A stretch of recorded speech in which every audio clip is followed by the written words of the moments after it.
Ja muszę coś zrobić, bo on umrze. A myślę, że tą historią uratujesz innych ludzi. Byłam niesiona przez fale po prostu między drzewami. Ja się obijałam o drzewa, byłam cięta po prostu przez drzewa wszędzie. Całe moje ciało. Tsunami zabiło prawie 250 000 ludzi. Nie? Kiedy tam byłaś wtedy i przeżyłaś to piekło na ziemi. I widziałam wnętrzności. Leżące osoby, które nie żyły.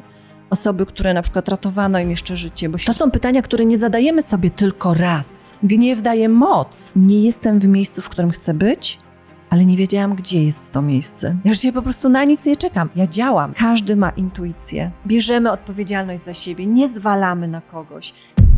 Poznaj partnera naszego kanału, Slawito. Suplementy diety dla całej rodziny. Link do naszego partnera znajdziesz w opisie pod filmem.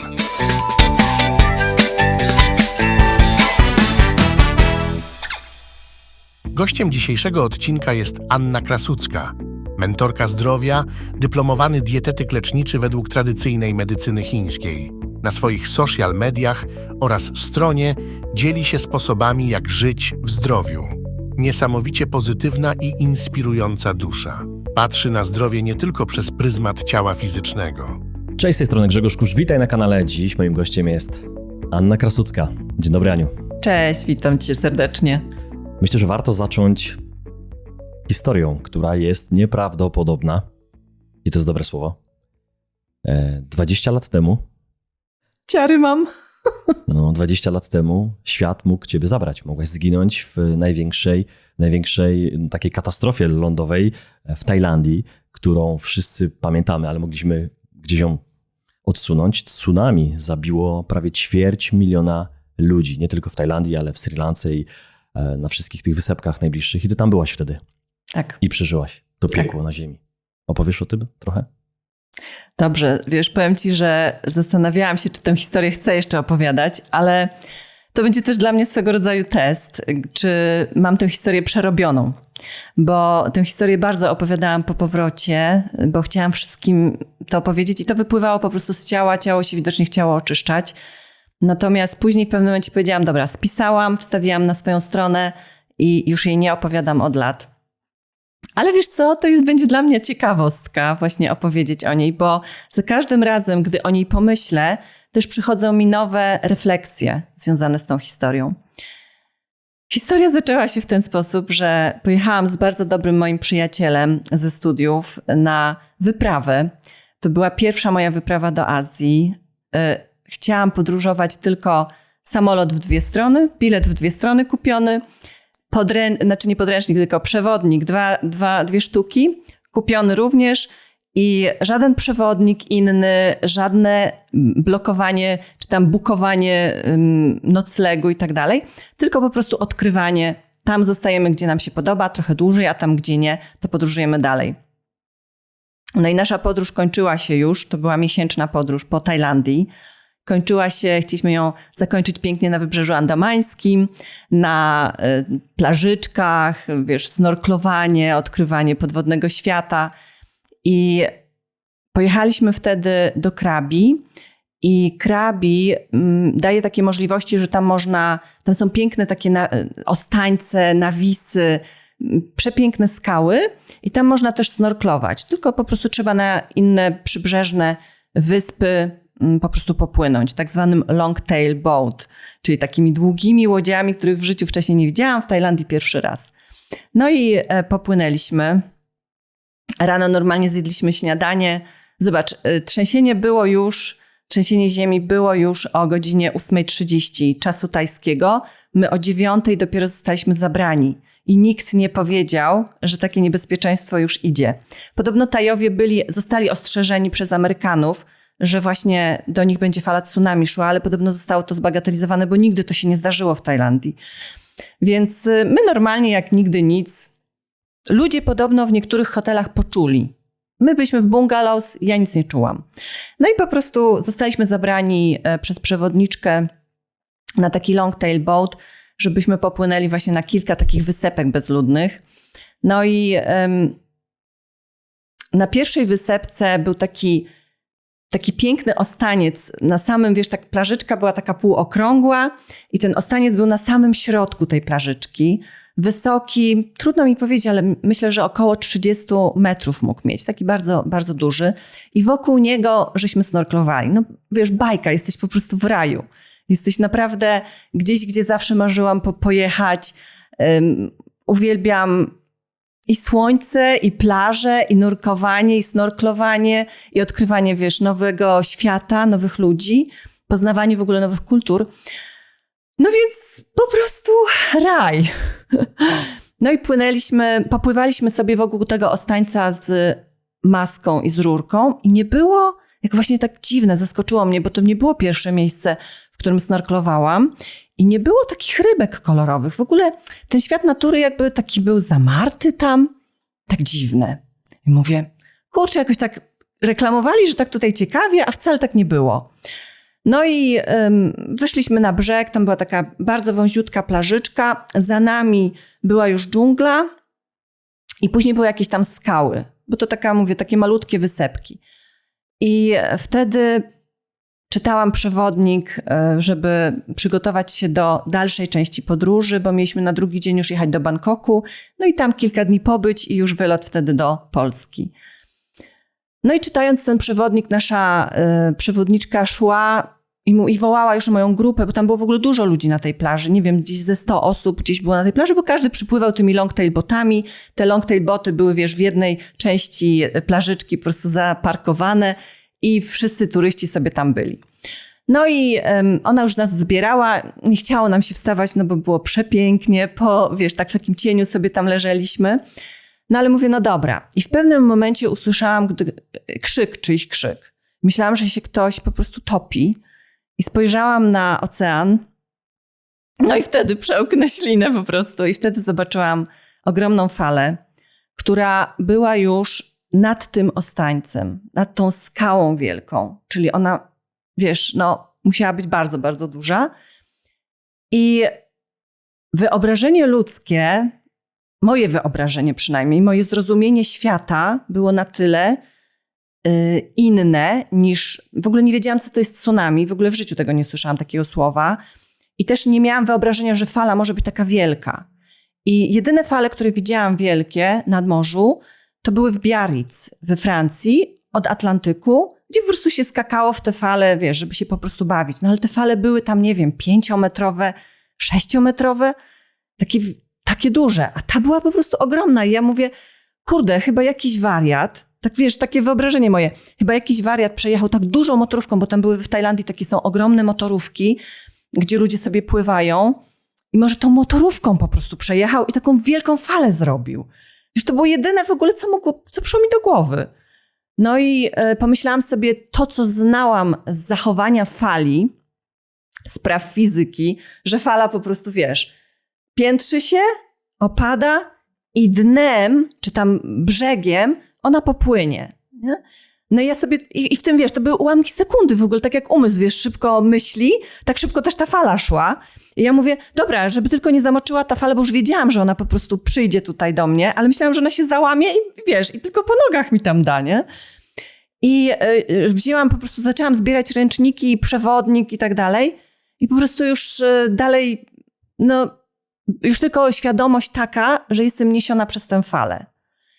Więc ja w ogóle nie straciłam świadomości. Byłam cały czas, też nie bałam się tej fali, bo ja po prostu myślałam, że ona się załamie. To po pierwsze, czyli jak nie masz świadomości czegoś, nie znasz czegoś, to się chyba tego nie boisz i też nie masz możliwości wyobrażenia sobie, co niosła ta fala za sobą. Więc dlatego ja nawet się jej nie bałam, wiesz? Bo nie miałam tego wyobrażenia. No ale jak już mnie niosła ta fala, to też się nie bałam, bo nie miałam wpływu na to. I mówię, dobra, mam świadomość i to jest takie może ciekawe, ale ja naprawdę miałam takie myśli. Kurczę, jestem niesiona przez falę, czuję to i teraz nie wiem, co się ze mną stanie, bo leciałam między drzewami. Byłam niesiona przez falę po prostu między drzewami. Ja się obijałam o drzewa, byłam cięta po prostu przez drzewa wszędzie, całe moje ciało. Po tym też można było ludzi później w szpitalu poznać, że byli niesieni przez falę, bo mieli po prostu takie cięte po prostu ciało, nie? I ja byłam po prostu niesiona przez tę falę pomiędzy tymi drzewami, ale cały czas byłam świadoma też i zadałam sobie wtedy pytanie w mojej świadomości, dobra, na pewno w coś uderzysz, bo tu są drzewa, tylko uderzysz, bo leciałam tyłem, wiedziałam też, że lecę tyłem, uderzysz kręgosłupem i pęknie i umrzesz od razu, czy uderzysz i pęknie i zostaniesz kaleką. Wiesz, jak kurczę, takie myśli miałam, wiesz, to naprawdę, ale zobacz, takie ciekawe może to jest, może zwariowane nawet, ja się w ogóle nie bałam, po prostu tylko rejestrowałam fakty jakby, nie? Że na pewno uderzę, no bo któreś drzewo będzie moje pewnie, tak? Bo kiedyś jest ten koniec. No i wiesz co? I uderzyłam w drzewo prawą tylną stroną i pierwszego drzewa się złapałam, ale wyrwało mnie. Po prostu nie miałam tyle siły, żeby ręką przytrzymać i niosła mnie ta fala dalej. Uderzyłam drugi raz i wtedy tak mocno się złapałam. Mam tutaj zresztą taką bliznę i tutaj mam ciętą bliznę. Po prostu już powiedziałam, nie puszczę. Już po prostu nie chcę dalej lecieć. Już nie puszczę tego drzewa. I wiesz co, tak szybko jak ta fala przyszła, tak szybko ta woda też odeszła. To jest w ogóle niesamowite, bo ja się nie zakrztusiłam nawet. Czyli zobacz, jakie to musiały być sekundy. Ja byłam cała brudna od takiego szlamu, nawet we włosach, czyli musiała mnie przykryć ta woda, ale nie zakrztusiłam się, więc to było w ogóle, mówię, to się działo naprawdę szybko. Tylko, że i wtedy widziałam, jak ta woda odpływa, o tak. A ja byłam po prostu przy tym drzewie, tylko że byłam przy tym drzewie jakoś tak dosyć nisko, że jakby się nie ześlizgiwałam, tylko byłam, tak, że mogłam stanąć już, nie? Na dole. Czyli ta fala musiała mnie też jakoś tak obniżać. I wiesz co? I najśmieszniejsze jest w tym wszystkim chyba to, że ja myślałam, że tylko mi się to przytrafiło. Bo byłam sama w tej dżungli. W ogóle nikogo wokół mnie nie było. I zaczęłam płakać jak dziecko. Mówię, i zadałam sobie wtedy pytanie, dlaczego ja? Dlaczego mi się to przytrafiło, tak? Już później nigdy sobie tego pytania nie zadałam. I za chwilę usłyszałam za mną, ktoś po angielsku do mnie powiedział, you are okay? I ja po prostu tak się odwróciłam i zobaczyłam mężczyznę, który trzymał kobietę, która była cała zakrwawiona. I ja po prostu wtedy dopiero, jak zobaczyłam to zrozumiałam, że to musiała być jakaś większa rzecz i że to nie tylko mi się przytrafiło, ale wszystkim. I wtedy od razu pomyślałam o tym moim przyjacielu, o Tomku. Mówię, Boże, przecież on był koło mnie, a nie ma go teraz. No i zaczęłam wołać. Wtedy to już wiedziałam, że po prostu nie jest wesoło, bo ta kobieta była cała zakrwawiona. Ja nie widziałam, że ja krwawię z tyłu. Ja tylko, mój przód widziałam i ja byłam w stroju kąpielowym dalej, tak jak byłam na plaży. I czułam się okej, tak? Jakby czułam się okej. I wtedy zaczęłam wołać Tomka. No i biegłam w stronę, z której usłyszałam taki cichy głos Ania. I mówię, to chyba jest on. No i po prostu wybiegłam z tej dżungli, była taka mała, taka w środku tej dżungli, taka, nie wiem, jakby polanka, malutka polanka dosłownie, czyli bez drzew, takie miejsce bez drzew. I on tam po prostu stał. I jak ja go zobaczyłam, ja go nigdy takiego nie widziałam. On był biały jak śmierć, a tutaj od brzucha aż do połowy uda miał taką bardzo głęboką ranę, że skóra po prostu wisiała i widziałam wnętrzności. I znowu się rozpłakałam, tak. Teraz też jestem taka rozedrgana, bo wchodzę naprawdę w tę historię tak mocno. Chyba nie da się tego opowiadać bezemocjonalnie, tak myślę sobie. W każdym razie po prostu widziałam, jakby życie z niego upływało. Tak naprawdę. I on w tym momencie, jak mnie zobaczył, to upadł, bo już jakby on też mnie szukał. Też nie wiedział, co ze mną. Ale jak mnie zobaczył, to wtedy upadł i wiedziałam, że to nie jest dobrze z nim. On po prostu tak tracił krew i ta rana była cała zanieczyszczona. Cała była po prostu w tym szlamie. No i ludzie byli spanikowani. Tam zaczęli się ludzie pojawiać i naprawdę biegali. I wszyscy biegli do tyłu, czyli od plaży uciekali, bo z tyłu była skała i nie można było już dalej uciec. Jakby rozumiesz, ale to było najdalej od plaży, najdalej od tej wody. Więc oni zaczęli po prostu w tamtą stronę biec i ja mówię, Tomek, musimy ciebie tam przenieść jakoś. Ktoś mi pomógł, że w końcu usiedliśmy, tam był taki budowany malutki domeczek z taką malutką balustradą z betonu. Chyba na WC jakoś tam planowali Tajowie to później na tej bezludnej wyspie zrobić. No i tam po prostu tak go troszeczkę położyłam i ja mówię, dobra. I on wtedy powiedział, Ania,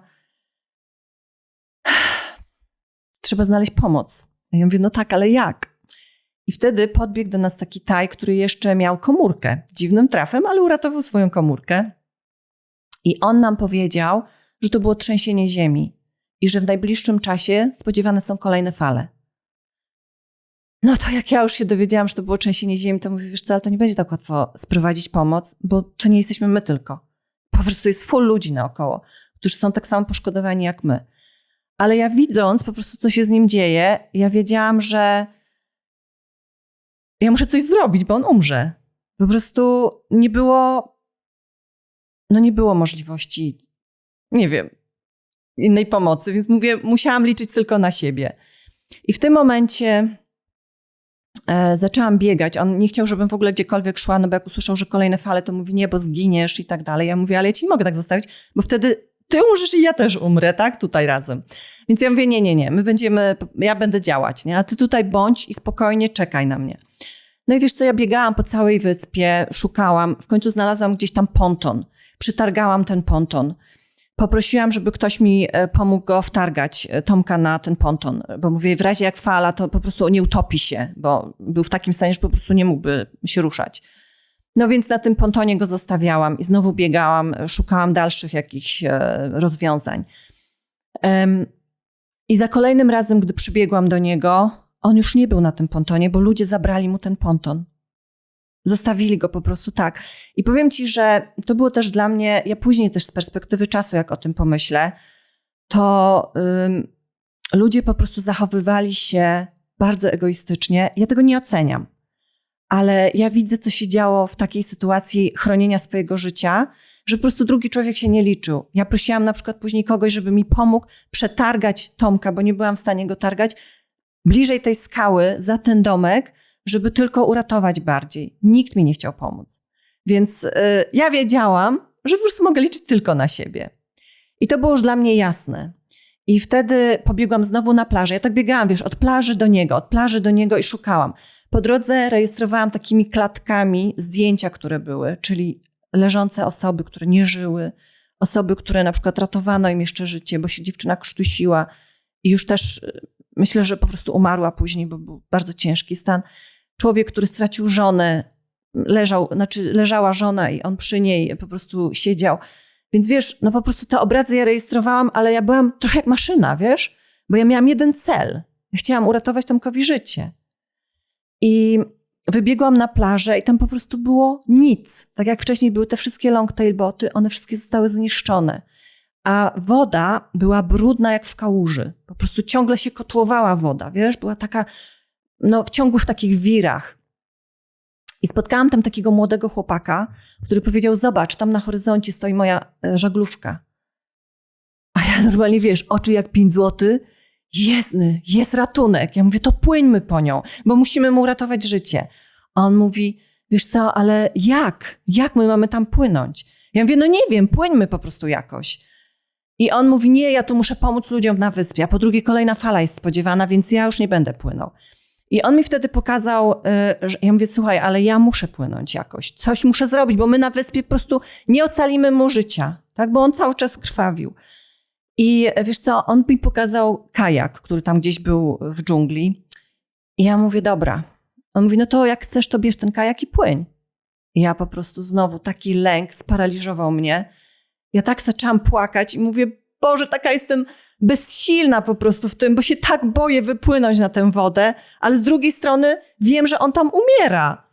I mówię, dobra, po prostu zrobisz to. Naprawdę tak powiedziałam, koniec z tym lękiem, po prostu zrobisz to i płyniesz po pomoc. I wiesz co, płacząc, naprawdę ja ryczałam. Ja to muszę powiedzieć, ja ryczałam po prostu jak dziecko. Ryczałam, wsiadłam na ten kajak. W kajaku tajskim jest tak, że musisz mieć nogi poza kajakiem, czyli w wodzie masz nogi i siedzisz takim okrakiem. I wiosłowałam na tej wodzie, która była dla nas zabójcza, tak? I gdy dopłynęłam, nie wiem, tak 200 metrów od brzegu mniej więcej, skończyła się ta brudna woda, ale była taka bariera, która powstała z resztek z różnych łodzi, z ciał ludzkich, no w ogóle z wszystkiego, co tam było, takiego, wiesz, jak kłody takie. I to było coś, na czym ja zawisłam z tym kajakiem. I wtedy wiedziałam, że to jest miejsce powstania fali. Tutaj po prostu staje fala. Bo dalej było po prostu przepiękne, błękitne morze, ocean. I ja wtedy pomyślałam sobie, nie, ja chcę żyć, ja po prostu chcę żyć, tak? I ja się tak zaczęłam odpychać, ja już nie patrzyłam, od czego ja się odpycham, bo ja wiedziałam, że jak będę patrzyła, to mnie to po prostu jeszcze bardziej sparaliżuje. Więc ja się zaczęłam odpychać od, wiesz, tego zatrzymania, tej bariery i wypłynęłam wreszcie na ten ocean i zobaczyłam na horyzoncie te motorówki duże. I podpłynęłam do jednej z nich, ona była tak 300 metrów jeszcze od tej bariery, więc pół kilometra mniej więcej od plaży. I zaczęłam po angielsku, też płakałam i zaczęłam po angielsku prosić o pomoc. I gościu mi powiedział, taki bardzo rozluźniony Amerykanin mówi do mnie, hej, słuchaj, tam na wyspie jest moja żona, może ją znasz? A ja po prostu tak na niego spojrzałam i ja mówię, ty wiesz, co tam się na wyspie stało? Tam ludzie zginęli. Ja nie wiem, czy twoja żona w ogóle żyje. Ci ludzie na tych łodziach nie mieli świadomości, bo fala powstawała dopiero przy brzegu. A na oceanie ludzie nie wiedzieli, co się wydarzyło. Czyli jak byłeś na oceanie, to tam była po prostu tylko taka fala się zrobiła, a fala szła dnem. I po prostu ona stawała dopiero tam, gdzie płasko się robiło. Ja mówię, dobra, ten gościu mi nie pomoże, bo on był po prostu taki, wiesz, rozluźniony i hi. Dobra, płynę dalej, widzę następną motorówkę. I tam zaczęłam znowu prosić o pomoc. I tam na tej motorówce była taka ekipa, która między sobą, oni zaczęli rozmawiać po niemiecku. A że ja też znam niemiecki, to zaczęłam ich prosić po niemiecku, żeby mi pomogli. I powiedziałam, że tam taka tragedia się wydarzyła i tak dalej. No to oni mnie wzięli na łódkę i powiedzieli, no ale jak i w ogóle? Ja mówię, słuchajcie, ale nie ma czasu, musimy szybko to robić, szybko działać, bo ja wiedziałam, że on traci krew, nie? Więc ja ich popędzałam. Oni nie mogli się zdecydować, tam dużo mężczyzn było. I ja mówię, panowie, wy mi pomożecie, wy dacie radę, jesteście muskularni i w ogóle po prostu damy radę wszyscy, tak? Ja miałam taką wiarę, Grzesiek, po prostu miałam taką wiarę, wiesz, że to... Ja miałam wizję w ogóle tego, że to się powiedzie. Ja miałam świetny plan w tym momencie już, tak? I ja wtedy mówię do nich, i płyniecie ze mną. I oni tak, wiesz, nie, to. Ja mówię, proszę was, płyńcie, uratujemy życie, tak? No i oni się w końcu zdecydowali. Dali mi kapok wtedy. Nie chciałam tego kapoku, ale no dobra, założyłam, oni wszyscy zakładali kapoki. Ja ich popędzałam i tak wolno wszystko, wiesz. A ja po prostu jak taka nakręcona, bo wiedziałam, czym to groziło. No i oni zaczęli wsiadać na kajak. Ja mówię, nie, wpław panowie, wpław, bo my na kajaku wszyscy się nie zmieścimy. Nie, my kajakiem. No i słuchajcie, przy trzecim czy czwartej osobie przewrócił się ten kajak. Wszyscy wpadliśmy do wody. Ja się wtedy tak wkurzyłam, wiesz, taka złość, ale wiesz, to jest też taka, ja później z medycyny chińskiej zrozumiałam, że gniew, który się rodzi w człowieku, gniew daje moc do działania w ogóle, do zrobienia naprawdę dobrych kroków, też dobrych kroków. Na przykład kobieta, która rodzi, ona też ma gniew w sobie i tymi siłami gniewu ona rodzi wtedy. Czyli to jest przepiękna energia, tylko wystarczy ją ukierunkować. I ja po prostu wtedy się tak wkurzyłam i mówię, ja już z wami nie płynę, płyńcie sobie na tym kajaku, ja płynę w pław. I ja po prostu te pół kilometra płynęłam w pław, gdzie znowu trafiłam na tę barierę, przegramoliłam się przez nią, po prostu mówię ci, szłam jak taran, już po prostu powiedziałam, ja muszę żyć, ja chcę żyć, tak, bo ja teraz przeżyłam, to ja też chcę żyć dalej. Przegramoliłam się, przepłynęłam dalej na wyspę, oni na tym kajaku, część z nich też wpław i szybko biegliśmy wtedy do tego budyneczku, który był w budowie i Tomka nie było przed tym budynkiem, tam gdzie go zostawiłam. I mówię, nie. I zaczęłam go wołać. I cichutki głos z budynku powiedział, tu jestem. I wbiegłam, a on leżał po prostu w takiej kałuży krwi pod takim rogu i po prostu, no jak go zobaczyłam, to było naprawdę bardzo ciężkie, ale wiedziałam, on mówi, Boże, myślałem, że już nigdy nie wrócisz, że już cię nigdy nie zobaczę. A ja mówię, coś ty, ja zawsze wrócę, tak? Ja po prostu zawsze wrócę. I ja wtedy powiedziałam, słuchajcie, my musimy szybko działać. I wzięliśmy go, powiedziałam, żeby mieliśmy on na takim materiale leżał, nie wiem co to dokładnie było, ale mogliśmy złapać ten materiał z 2 stron, tak jak prześcieradło, coś tego typu, bo ktoś też mu rzucił jakąś szmatę wcześniej brudną, taką wiesz, żeby tutaj przykryć sobie tę ranę. No i ja mówię, sprowadziłam pomoc, uratujemy cię, zobaczysz, będziesz żył. No i wtedy złapaliśmy wszyscy, każdy gdzieś tam po rogu, żeby go po prostu przenieść. Nawet pomagał nam taki Niemiec, ci panowie byli ze Szwajcarii w ogóle, a tutaj bym pomagał Niemiec, który stracił żonę. To było dla mnie niesamowite. On stracił żonę, to żona tam leżała, a on nam pomagał po prostu nieść Tomka. W pewnym momencie no, ten Niemiec też osłabł. To było po mojej stronie i ja po prostu mówię, kurde nie, dajemy czadu dalej, nie? I po prostu dostałam takie moce znowu, taką siłę fizyczną. I ja mówię, dobra, kładziemy Tomka na tym kajaku i my w pław pchamy ten kajak i po prostu płyniemy, nie? I Tomek, jak zobaczył to wszystko, to się tak ożywił. I tak, powiesz, po niemiecku zaczął mówić meine Herren, zazwyczaj to ja pomagam Niemcom, a teraz to wy mi tu pomagacie i tak dalej. I on na tym kajaku zaczął się też wiercić, jak ja wtedy na niego wydarłam się wręcz, bo wiedziałam, że gdy on spadnie do wody w takim stanie, to nikt go nie wyłowi. I cały plan pójdzie na marne. Ja mówię, zamknij się wreszcie, po prostu siedź cicho, leż cicho, tak? Bo inaczej po prostu wpadniesz i ja już cię nie uratuję. To już będzie ponad moje siły fizyczne. No i on wtedy mówi, okej, dobra. No i tak płynąc, wpław znowu te pół kilometra. Muszę się napić. Głos ci się łamie. Tak. Nieprawdopodobna historia. Ale nie przerywam. Pamiętasz wszystko ze szczegółami. No, pamiętam. Ale wiesz, myślałam, że... Znaczy ja mam ją przerobioną. Ona jest po prostu, jak wchodzisz w tę energię, to jesteś w tych emocjach. To się nie da inaczej po prostu. No i płynąc w pław, pchaliśmy kajak. Dopłynęliśmy w końcu do tej motorówki. Tam Tajowie, wszyscy nam tam pomogli już. Ja, wiesz, własnym ciałem chroniłam Tomka, żeby nie spadł. Bo tam na tej motorówce było po prostu takie, wiesz, takie siedzisko. I płynęliśmy już w stronę lądu stałego, w stronę do Krabi, ale do Krabi nie, tylko gdzieś najbliższy ląd i oni powiedzieli, że tutaj już będziemy łapać jakiś transport. Tam złapaliśmy rzeczywiście jakiś samochód, oni nam wszyscy tam pomogli na pacę, wiesz, gorące słońce, bo to była 12 godzina w południe. Ktoś tam rzucił jeszcze tylko wodę i już jechaliśmy prosto do szpitala. I po drodze po prostu pełno patroli policji, wszyscy już widzieli, co się dzieje, torowali nam też drogę i my jako jedni z pierwszych dotarliśmy do szpitala. Od razu dostaliśmy, wiesz, jakieś opaski, pierwsze pytania, czy mamy na przykład, czy jesteśmy zaszczepieni na tężec, no bo ta rana była bardzo brudna. I Tomek jako pierwszy trafił na stół operacyjny. I ja dopiero w szpitalu na ekranach telewizora zobaczyłam, co się wydarzyło.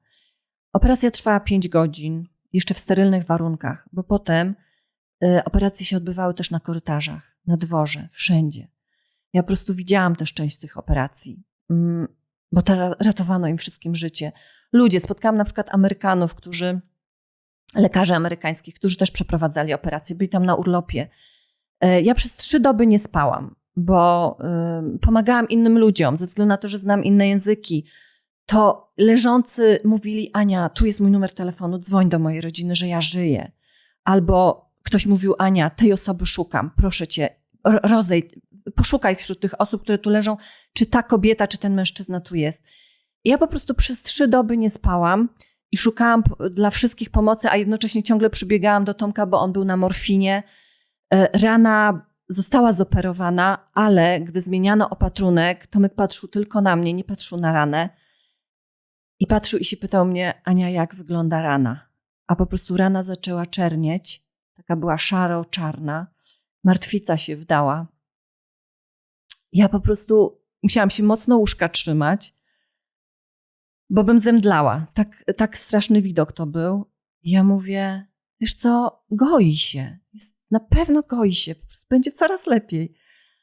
Ja nie mogłam mu powiedzieć czegoś innego, bo On by się załamał, on i tak był w ciężkim stanie psychicznym. Natomiast ja wtedy miałam batalię też z ubezpieczycielem, który bardzo opieszale działał. Ja powiedziałam, w jakiej my jesteśmy sytuacji. Mieliśmy bardzo dobre ubezpieczenie wykupione ze względu na to, że nurkowaliśmy też, więc mieliśmy bardzo dobre ubezpieczenie, a on mimo to nie chciał nam przysłać pomocy, bo lekarz mi powiedział, że Tomek musi być operowany w ciągu 24 godzin po raz kolejny, bo taka rana jest bardzo zabrudzona i musi to być w bardzo sterylnych warunkach, więc jedyna opcja to Bangkok, a Bangkok był 1000 kilometrów stąd, od Krabi. Więc ja mówię, okej. No i mówię, batalia, aż się oparło o MSZ, czyli o Ministerstwo Spraw Zagranicznych. Oni musieli wywrzeć nacisk na tego ubezpieczyciela. Ubezpieczyciel w końcu wezwał karetkę pogotowia, bo Tomek musiał być transportowany w pozycji leżącej, więc takie małe samolociki, które z Krabi odlatywały, nie miały takiej możliwości. Więc dlatego karetka pogotowia. Tajowie bardzo nam pomogli. W ogóle Tajowie na miejscu, oni przynosili nam jedzenie. Ja na przykład nie miałam łóżka, bo już nie starczyło dla mnie.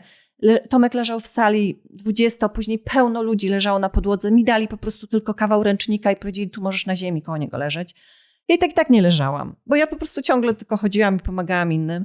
Zresztą ta strona prawa mnie bardzo bolała, nie mogłam tutaj leżeć. W końcu się okazało, że zaczyna ropieć, też rany moje zaczynają ropieć, więc dopiero wtedy zostałam opatrzona. No bo najpierw pierwszeństwo wiadomo mieli bardziej poszkodowani. No i wiesz co, i naprawdę nam Tajowie pomagali. Oni nas przepraszali w ogóle.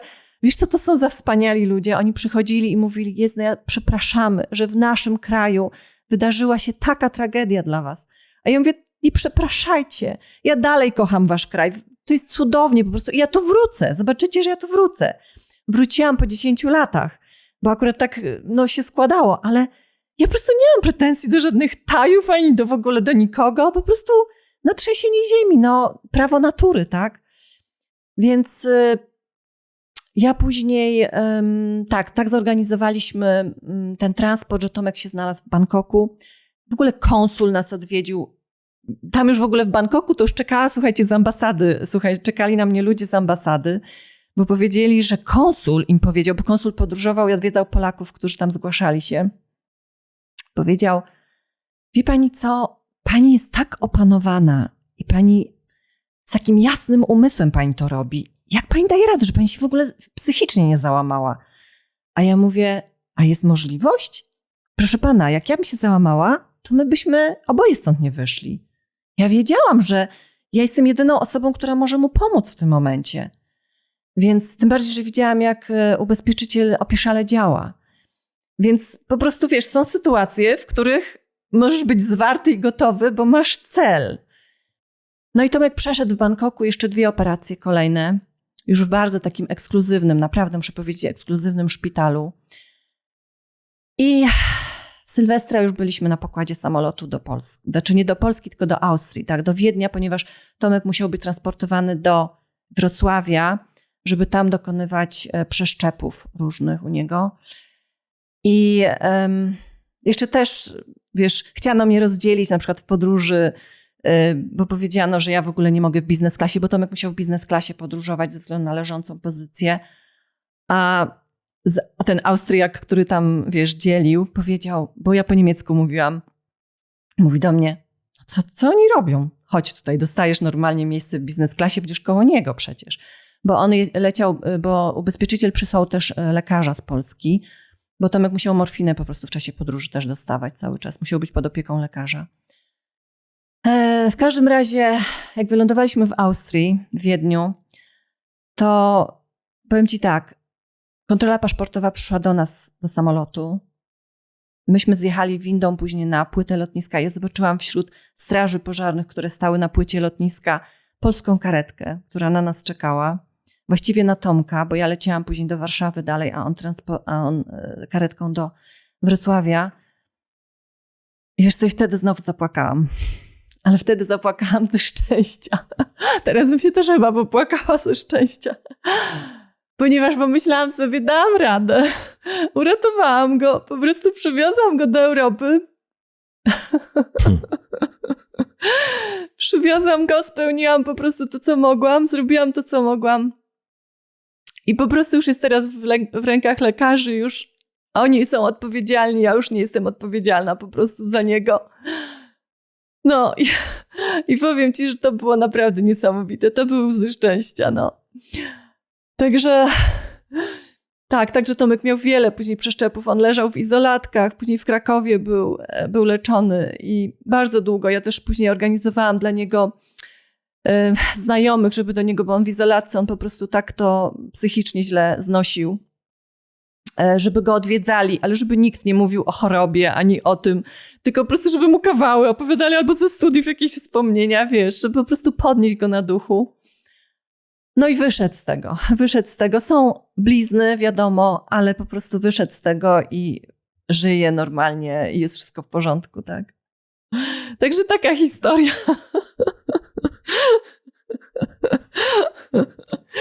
Patrz, popłakałam się. Ja tu patrzę na pozostałą część naszego zespołu dzisiaj i widzę, że tu wszyscy mają mokre oczy. No nieprawdopodobna historia. Myślałem, że ty to wiesz, opowiesz 5 minut, a tu minęło nie wiem ile minut, ale nie przerywałem ci, bo czułem, że nie mogę, że to było tak ważne. Co miałaś do powiedzenia, że to brzmiało jak film, a to się wydarzyło naprawdę. Uratowałaś przyjaciela, uratowałaś siebie, a myślę, że tą historią uratujesz innych ludzi, bo zainspirowałaś właśnie do tego, że można, że w takiej trudnej sytuacji to jest ciekawe właśnie. To powiem ci, że pierwsze pytanie, które mam, w ogóle mi się głowa wyczyściła totalnie, żadnych pytań nie mam i teraz próbuję je wymyślać, bo to jest to, co się wydarzyło i to była jedna historia. Ty opowiedziałaś jedną historię Tomka, którego pozdrawiamy. Tomka nie znam, ale już znam jego kilka dni, bo mówisz od tego drugiego dnia świąt do Sylwestra. Tak. To kilka dni na pewno trudnych, także Tomek, pozdrawiamy cię, mimo że się nie znamy. To tak jakbyśmy się znali. I my to mówimy o prawie 250 000 osób, które niestety zginęły, jakaś część osób zaginionych, a ileś ludzi ocalałych, tak jak Tomek, więc myślę sobie, że tych historii takich, jak ty opowiadasz, to były tam tysiące.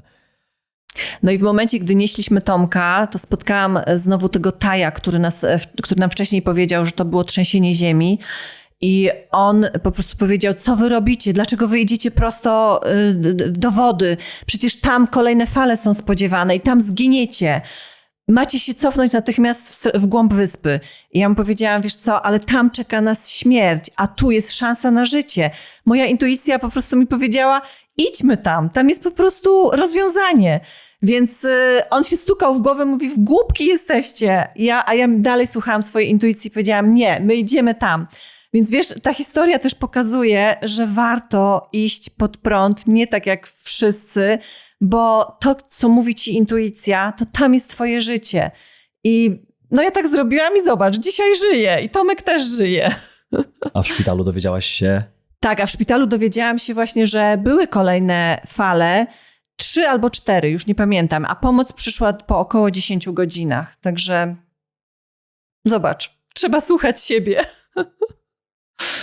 Niesamowite. Zastanawiam się, jak ty w ogóle tam miałaś takie opanowanie, bo ty o tym tak opowiadałaś, że to było niesamowite, że ludzie nic nie robili i w takim momencie bardzo trudnym, kiedy coś się wydarzyło, to niektórzy mówią, że się mózg wyłącza, że ludzie nie myślą racjonalnie, że nic nie robią. Nawet czasami widać przy wypadku samochodowym, że ludzie chodzą po tej ulicy, jakby mózg stracili. A ty w takiej trudnej sytuacji byłaś tak świadoma przez te kilka godzin pewnie, bo się to działo tak szybko, ale jednak czas mijał, a inni mówisz, że nie wiedzieli co nawet na tych łódkach gdzieś. Wiesz co, po prostu ja miałam cel, bo wiedziałam, że on umrze inaczej. Bo pomoc na wyspę, jak później się w szpitalu dowiedziałam, przyszła dopiero wieczorem. Czy po Tomek całym był dniu? w szpitalu o 12 w południe, szedł już na salę operacyjną, bo jak dostaliśmy, wiesz, to tutaj napisali godzinę przyjęcia do szpitala. Więc, a pomoc przyszła, powiedziano mi około 19 chyba tam, bo kogoś spotkałam w szpitalu z tej wyspy. Jak tam, wiesz, no biegałam, widziałam ludzi, spotykałam. Więc ta pomoc przyszła późno i to jest zrozumiałe, bo to był kataklizm. Natomiast on nie przeżyłby tego, bo on tak dużo krwi stracił wtedy. Więc dlatego, wiesz co, mając cel, przynajmniej dla mnie, bo mi też ludzie mówią, Ania, jak mogłaś to zrobić? Ja na pewno bym tak nie zrobiła. Ja mówię, nie wiesz. I będąc w tej sytuacji, nie wiadomo tak naprawdę, co kto by zrobił. Natomiast jeżeli coś dla ciebie jest naprawdę ważne, i to są ważne rzeczy, wiesz, jeżeli dla ciebie coś jest bardzo ważnego, to działasz, to robisz. To po prostu ja przynajmniej tak mam. I dla mnie to było ekstremalnie ważne. Po prostu ja wiedziałam, Tomek był moim bardzo dobrym, ja go traktowałam jak brata. Więc po prostu jego śmierć to dla mnie tragedia. Więc dlatego ja go chciałam uratować. A z drugiej strony wiedziałam, że jak kolejna fala przyjdzie, to ja też mogłam zginąć. Więc generalnie wiedziałam, że na wyspie czeka nas śmierć. I wiesz co, i tak sobie pomyślałam, po pierwsze miałam pozytywne myślenie, że to się uda. Ja nie wiedziałam jeszcze jak. Strategii żadnej nie miałam. Ja biegałam po wyspie, szukałam, normalnie jak wiesz, jakbym zwariowała. Ja biegałam wszędzie, bo ja szukałam i po prostu przez ten bieg, też przez ten ruch właśnie, to jest też, co ja później przez medycynę chińską zrozumiałam, wiesz, że ten ruch pozwolił mi po prostu, że mój umysł zaczął jakby myśleć, racjonalnie myśleć, wiesz, że na zasadzie, dobra, co ja mogę zrobić? To mogę zrobić, dobra, tu mogę płynąć, tu mogę to robić, tego nie mogę, tu kogoś spotkam, wiesz. I to jest ważne właśnie, żeby mieć cel. I nawet jak się bałam, pamiętasz, co powiedziałam? Jak wsiadałam, miałam wsiąść na kajak. I to wyobrażenie, zobacz, ja zrobiłam scenariusz sobie filmu, że zaraz mi ta fala zmiecie i w ogóle ja zginę. A jak powiedziałam, kurde, Anka, wjeżdżasz na tą wodę, po prostu idziesz, bo inaczej tutaj zginiesz. A ja nie chciałam zginąć w bezruchu, tak? Więc ja mówię, dobra, jedziesz. Grzesiu, bo wiesz co, ja myślę, że ważne, żebyśmy powiedzieli też, czym tak naprawdę jest zdrowie z punktu widzenia medycyny chińskiej.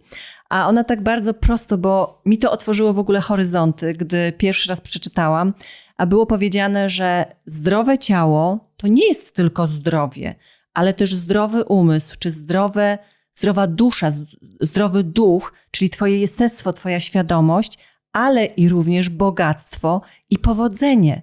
Czyli zobacz, takie holistyczne podejście do tego, czym tak naprawdę jest zdrowie.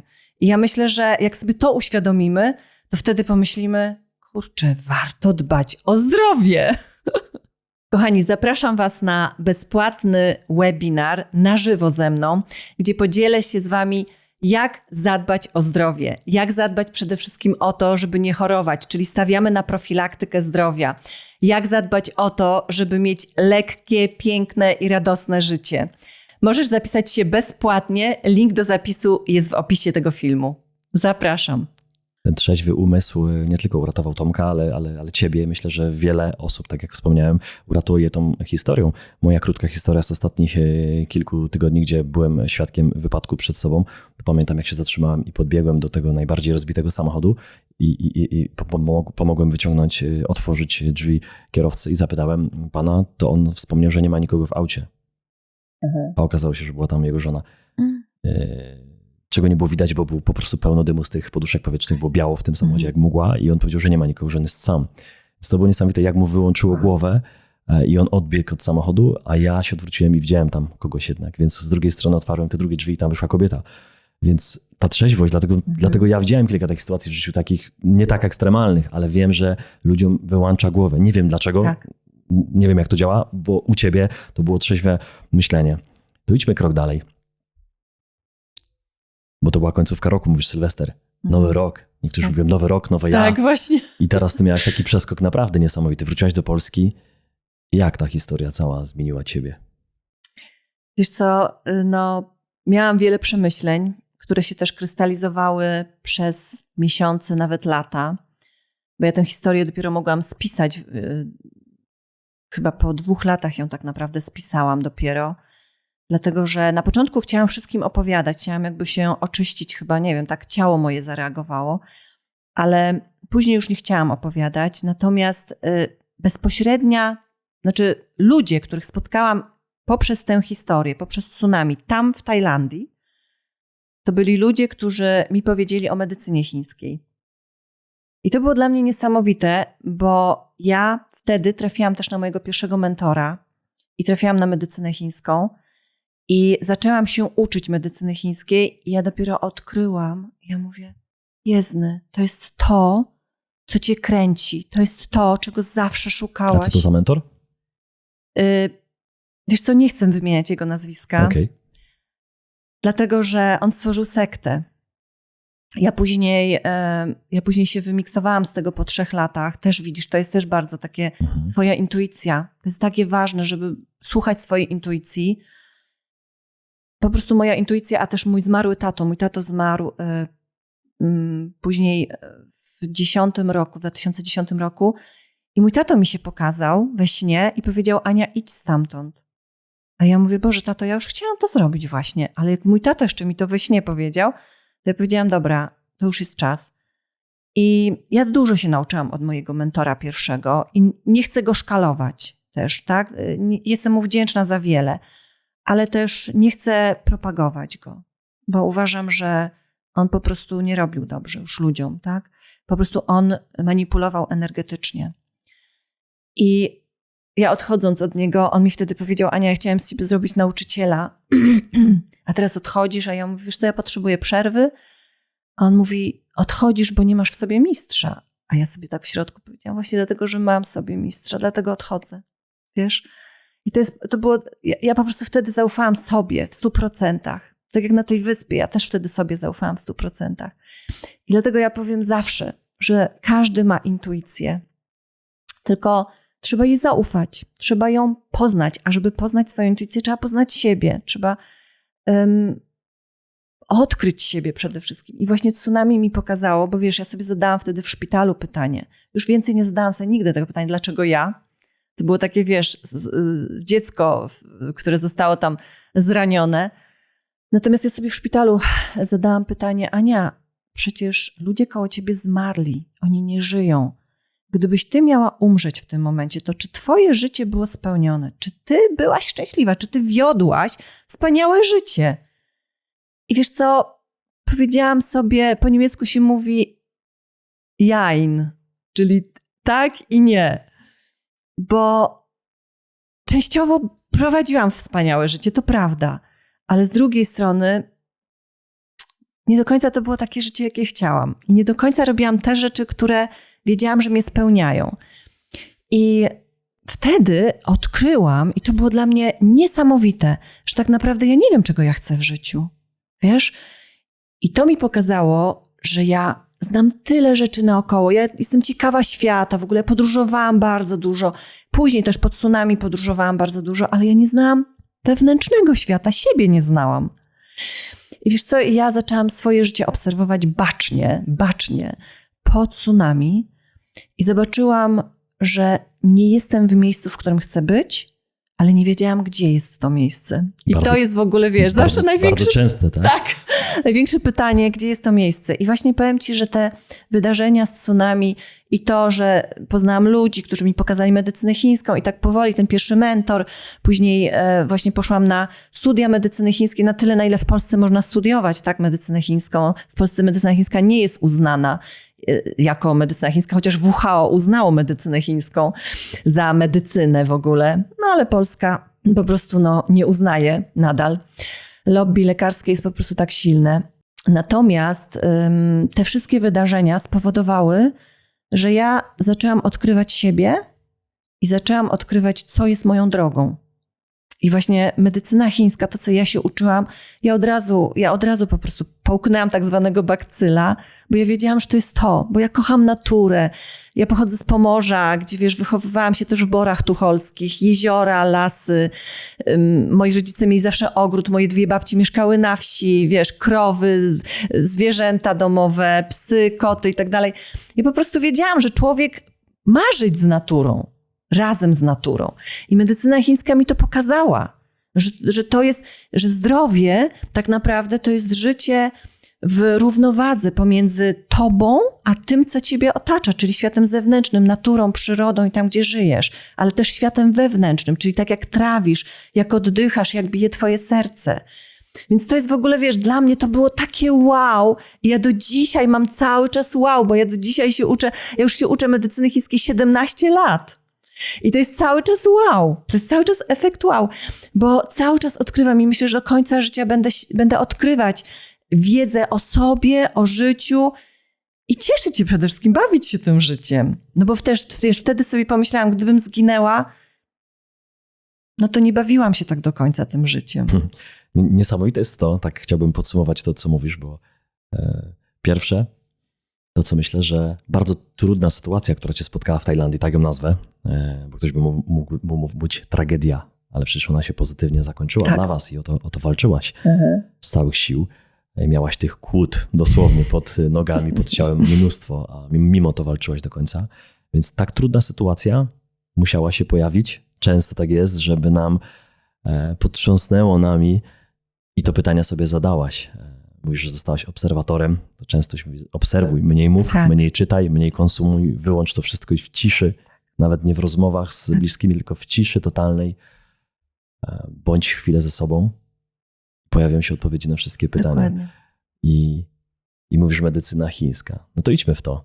Bo mówisz, że WHO jest na tak, a Polska nie jest na tak i to jest ciekawe, co się dzieje. To chciałbym może takie pierwsze pytanie zadać, bo przed chwilką rozmawialiśmy, te historie się będą tutaj przeplatać, zanim rozpoczęliśmy nagranie. To często tak jest, zanim tu siądziemy, tam lecą jakieś historie i ja trochę zdradzam ich. No i teraz znowu powiem, że rozmawialiśmy chwilę temu, że dostajemy czasami dom po babci albo kupujemy stary dom. No i pierwsze co robimy, to sprzątamy. Tak? I mówimy, Jezu, jakie stare, brzydkie drzewa. Trzeba to wszystko wyciąć, zrobić piękną trawę. Wchodzimy do domu, a tam piec kaflowy na drewno, niemodny, wyrzucić. Kominek, wyrzucić. No i wszystkie te rzeczy, które kiedyś były normalnością i były częścią. Woda ze studni. Oczywiście studnie, zakopać, zasypać. Przecież po co nam? Przecież mam zdrową wodę z rury, z sanepidu, gdzie oczywiście jest badana tylko na wejściu, ale na wyjściu mało kto ją bada i później. Więc chciałem tutaj właśnie pokazać taki trochę absurd, nie? Że my znowu teraz w 2024 roku, 20 lat po tym, po tej historii, która się wydarzyła, ty mówisz, 17 lat się uczysz tej medycyny chińskiej. Mówisz, że to jest natura, że to nie jest żaden science fiction, że to nie jest trudne. I zauważ, nie wiem, ja to widzę, że ludzie kupują dzisiaj te stare domy i zostawiają studnie, że chcą sadzić stare drzewa, których już nie ma, albo bardzo trudno je dostać, bo jakieś starodrzewia no albo są bardzo trudno dostępne, albo nie ma. Drzewko kupione w markecie to nie jest to samo. To już jest zupełnie... To jest nowa odmiana w ogóle, wiesz, nowa odmiana, po 30 latach. Trzeba podlewać co chwilę, żeby nie uschła. Ty też to tak obserwujesz, że myśmy zatoczyli koło i tej wsi, której się trochę wstydziliśmy jeszcze jakiś czas temu. Dzisiaj ludzie nie dość, że się przeprowadzają, to chcą w mieście mieć trochę tej natury, tego wszystkiego. Widzisz to teraz? Tak, widzę to. Ja to widzę przede wszystkim, wiesz co, wśród uczestników. Dlaczego ludzie w ogóle, uczestników moich warsztatów, dlaczego oni w ogóle trafiają, dlaczego oni chcą się zajmować swoim zdrowiem? Bo zauważają, że tak jak prowadzą swoje życie, to oni zmierzają do choroby. I życie w dużym mieście, ja nie mówię tutaj, że życie w dużym mieście musi być złe. Sama mieszkałaś. Sama mieszkałam wiele lat, oczywiście. Natomiast idźmy też tam, gdzie jest skwer, tam, gdzie jest park, tam, gdzie jest las, tam, gdzie jest możliwość rzeki, może jakieś jeziorko oczkowodne. W miastach to jest też możliwe. Natomiast dostrzeżmy, poczujmy przede wszystkim, wiesz, to jest właśnie ta obserwacja siebie. Poczujmy różnicę pomiędzy tym, co dzieje się we mnie, jak jestem w lesie, a pomiędzy tym, co dzieje się we mnie, jak jestem wśród tłumu, w mieście, tak? Gdzie ja się czuję jak? Zadajmy sobie te pytania, bo wiesz, ja sobie te pytania często zadaję. Ania, jak się czujesz, będąc tu, będąc tam? To są pytania, które nie zadajemy sobie tylko raz. Tylko to są pytania, które ja zadaję sobie co chwilę, co jakiś czas, żeby zobaczyć. Bo wiesz, my często żyjemy w takim napięciu. Taka struna. I my nie mamy świadomości tej struny. Taka struna, wiesz, w ciele i tak jesteśmy jak takie roboty trochę, nie? I właśnie my nie mamy w ogóle świadomości tego, że ta struna jest wytworzona przeze mnie. Więc jeżeli ja pójdę do lasu i ja dalej mam w sobie strunę i dalej tego nie zauważam, to może jednak potrzebuję pomocy jakiegoś mentora, żeby ktoś mnie pokierował, ale może ja potrzebuję po prostu pobyć w tym lesie dłużej albo na tej wsi. i zobaczyć, jak ja się czuję. Niektórzy, wiesz, nawet pamiętam, jak ja się przeprowadzałam na wieś, bo ja mieszkam od 6 lat, właściwie w głuszy, to nie można nazwać wsią, bo ja mam najbliższego sąsiada kilometr. Z 3 stron mam las, a z 4 strony własne pole, więc takie mam widoki. To ja ci powiem, że moi znajomi, jak ja się przeprowadzałam, to oni powiedzieli, dajemy ci rok. Zobaczymy, co przez ten rok będzie. Jak przetrwasz rok, to możesz tam mieszkać. I ja sobie myślałam, kurczę, może mają rację. Dobra, zobaczmy, jaki będzie rok. Tylko wiesz, ja przeprowadzając się tam, miałam wizję znowu. Znowu wracam do tematu wizji. Miałam wizję, że tam powstanie siedlisko warsztatowe, bo też taki miałam cel jak nastolatką chyba byłam. Zawsze chciałam prowadzić agroturystykę i przyjmować ludzi. 5 smaków, czyli akademię, którą stworzyłam później, po tsunami już, czyli wiesz, to, co zaczęłam odkrywać o sobie i to, co tak naprawdę chciałam zacząć robić i zaczęłam robić, to było pomaganie ludziom. Tak jak zobacz, na wyspie, dzisiaj jadąc autem właśnie tak sobie uświadomiłam, mówię, kurczę, ja Tomkowi uratowałam życie, uratowałam sobie życie, ale tak naprawdę to mi też pokazało, że ja mam pomagać innym ludziom, czy chcę pomagać innym ludziom, bo ja przecież w tym szpitalu, ja 3 doby nie spałam, bo pomagałam cały czas innym ludziom. I ja mówię, dobra, więc mam żyć, to jest jedna podstawowa, wiesz, wniosek z tsunami i pomagać ludziom. No i właśnie tam zaczęłam budować siedlisko warsztatowe i ja mam wizję do dzisiaj, bo jeszcze jesteśmy cały czas w budowie, ale już ku końcowi się chyli, także już mam nadzieję, że niedługo skończymy, ale właśnie wizja tego, że tam będzie pięknie. Tam już mówię, jest pięknie, tak? Jak ja już się tam przeprowadziłam, więc ja mówię, o czym ci moi znajomi mówią, że rok? Gdzie tam? Tu jest cudownie i w ogóle ja mam takie nastawienie. Ja mam wodę ze studni, nie mam żadnego wodociągu. Drewno, kupuję z Lasu Państwowego drewno też do palenia. Też mamy własne drewno, bo mamy też kawałek lasu. Więc teraz w międzyczasie wybudowaliśmy już dom dla siebie. Teraz kończymy siedliskowy dom. I ja wyobraź sobie, Grzesiek, wystawiłam, z Duna zaprosiłam, żeby postawił piec kaflowy tradycyjny. Czyli znowu powrót. Czyli znowu właśnie ten powrót. Tak, i wiesz co, i powiem ci, ludzie się trochę dziwili. Ania, dzisiaj wszyscy tego, ja mówię, słuchajcie, pompę ciepła też mam, bo lubię czasami guziczek tylko nacisnąć, ale uwielbiam też po prostu ten żywy ogień, rozpalić w tym piecu, suszyć grzyby na przykład na tym. Więc widzę, że zatoczyliśmy koło i ludzie coraz bardziej, ja bym powiedziała nawet więcej, po pandemii, w czasie pandemii, tak naprawdę ludzie znowu zaczęli odkrywać naturę drugiego człowieka, zaczęli się otwierać na drugiego człowieka, bo przecież my byliśmy tak pozamykani, że ja tylko pod siebie, ja tylko dla siebie i tak dalej, a jednak czasy spowodowały, że my zaczęliśmy znowu tworzyć wspólnoty, ja bym to nawet nazwała. Wspólnoty ludzi podobnie myślących. Wiesz, no bo zobacz, ty na pewno też się obracasz w środowisku ludzi, którzy podobnie myślą. I to my sobie dobieramy tych znajomych. I ja powiem ci, że mój krąg znajomych też się wykruszył po tsunami, później się trochę też znowu dalej wykruszał, ale zyskałam innych znajomych, którzy są na mojej fali. Jesteś gotów spotkać się z nami na żywo? Wielka październikowa konferencja Agent Specjalny i Przyjaciele to wydarzenie, którego nie możesz przegapić. Wiedza z zakresu zdrowia, gospodarki i finansów prosto od najlepszych ekspertów. Będzie konkret, będzie merytoryka, a przy tym okazja do poznania świetnych ludzi. Chcesz więcej? Wybierz bilet EDU, jeśli stawiasz na intensywny program, praktyczne warsztaty i rozwój w każdej dziedzinie. Bilet premium to coś dla Ciebie, jeśli marzy Ci się kolacja z prelegentami i jeszcze większa dawka inspiracji. A może wolisz klasyczny bilet standard, solidne wykłady i wieczorne afterparty, które na pewno na długo zapamiętasz. Nie odkładaj na później, kup bilet już teraz i przeżyj to na własnej skórze. Będzie moc, będzie wiedza, będzie networking, jakiego jeszcze nie widziałeś. Do zobaczenia. Pojawiła się przestrzeń na innych ludzi. Zawsze tak jest. Tak. Jedno odchodzi, przychodzi drugie. Niesamowita historia związana z tym siedliskiem. Chciałbym, żebyś troszkę opowiedziała, bo mówisz, że to już końcówka i to jest spełnione marzenie. Zrozumiałaś po tsunami, kiedy pomagałaś nie tylko Tomkowi, sobie, ale też ludziom w szpitalu. Na pewno języki ci też, tak jak wspomniałaś, bardzo w tym pomogły, żeby ta komunikacja była klarowna. I na pewno, żeby się tam nie pomylić, no bo jeśli chodziło tam o ratowanie życia, to trzeba było naprawdę się dobrze komunikować. i zrozumiałaś, że masz ludziom pomagać. Co to, z czym będzie siedlisko, kto tam będzie mógł przyjechać, o co chodzi? No bo na razie wiemy tak szczątkowo, opowiedz trochę więcej. Co to za marzenie i kiedy i jak? Wiesz co, no bo najpierw zaczęłam prowadzić warsztaty i to były warsztaty gotowania, gdzie uczyłam ludzi, jak gotować inaczej, czyli tak, żeby to jedzenie, które sobie przygotujemy, żeby służyło zdrowiu.